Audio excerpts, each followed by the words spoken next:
Hello বন্ধুরা, স্বাগতম আমাদের চ্যানেলে।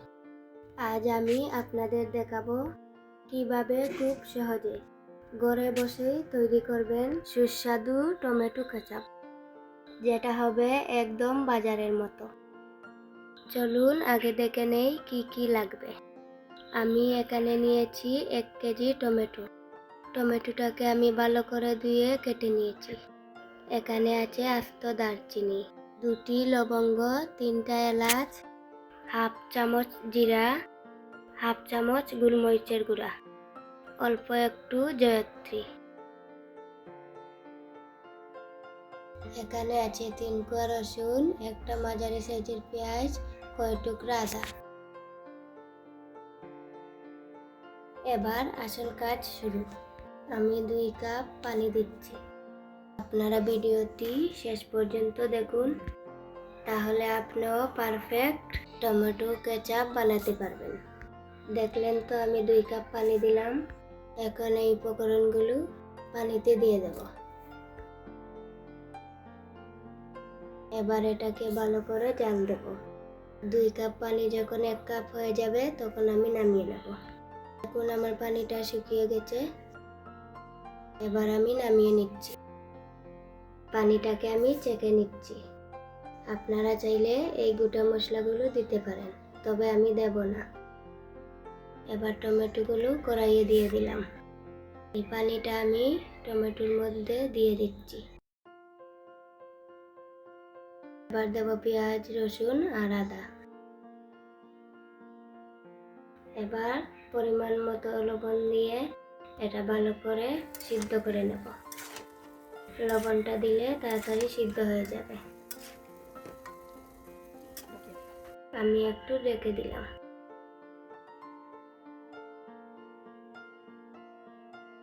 আমার টমেটোটা এখনো ভালো করে সিদ্ধ হয়নি।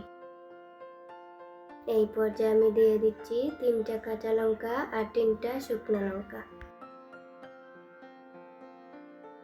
এভাবে নেড়ে চেড়ে আমি টমেটোটাকে ভালো করে সিদ্ধ করে নেব।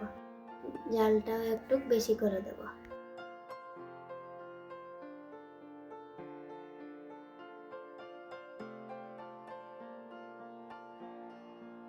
দেখুন আমার এই যে টমেটোটা সিদ্ধ হয়ে গেছে। এবার আমি নামিয়ে এটাকে ঠান্ডা করে নেব।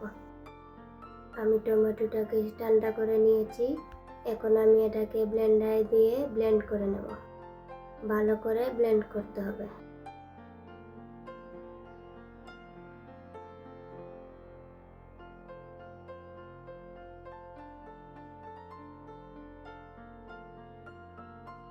এই যে আমি ব্লেন্ড করে নিয়েছি। এবার এটাকে আমি ছেঁকে নেব।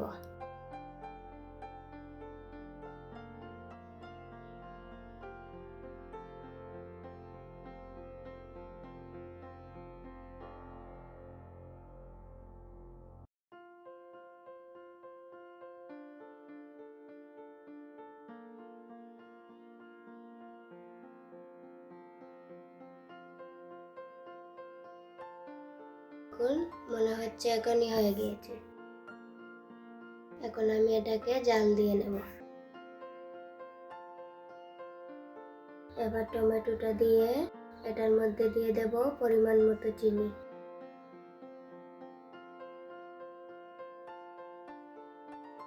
চিনিটা যার যার ইচ্ছা মতো। কেউ একটু মিষ্টি ভালোবাসেন, কেউ একটু মিষ্টি কম ভালোবাসেন। এবার আমি দিয়ে দিচ্ছি আধা কাপ ভিনেগার। দিয়ে দেব চায়ের চামচে আধা চামচ বেকিং সোডা।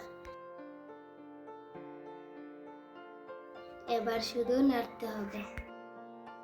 জালটা মাঝারি আছে থাকবে। দেখুন কেমন সুন্দর কালার এসেছে। আমি কিন্তু কোনো রং ব্যবহার করিনি। দেখে মনে হচ্ছে না একদম বাজারের মতো।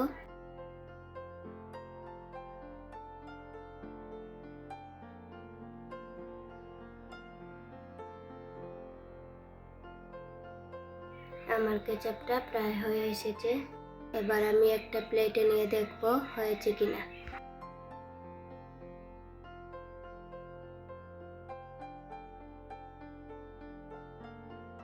প্লেটটা এভাবে কাট করে দেখবেন পানি আছে কিনা। আমার কেচাপটা হয়ে গিয়েছে, এবার আমি আরেকটু চাল দিয়ে নামিয়ে নেব। এই কেচাপটা আপনারা প্রায় 6 মাস ফ্রিজে রেখে সংরক্ষণ করতে পারবেন।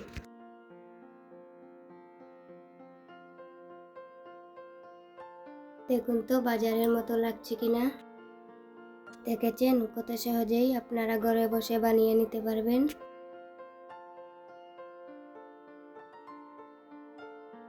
এবার আমি একটা কাচের বয়মে ভরে রেখে দেব। কাচের বয়মটা ভালো করে ধুয়ে শুকিয়ে তারপরে রাখবেন। কেমন লাগলো রেসিপিটি অবশ্যই কমেন্টে জানাবেন। ভালো থাকবেন সবাই।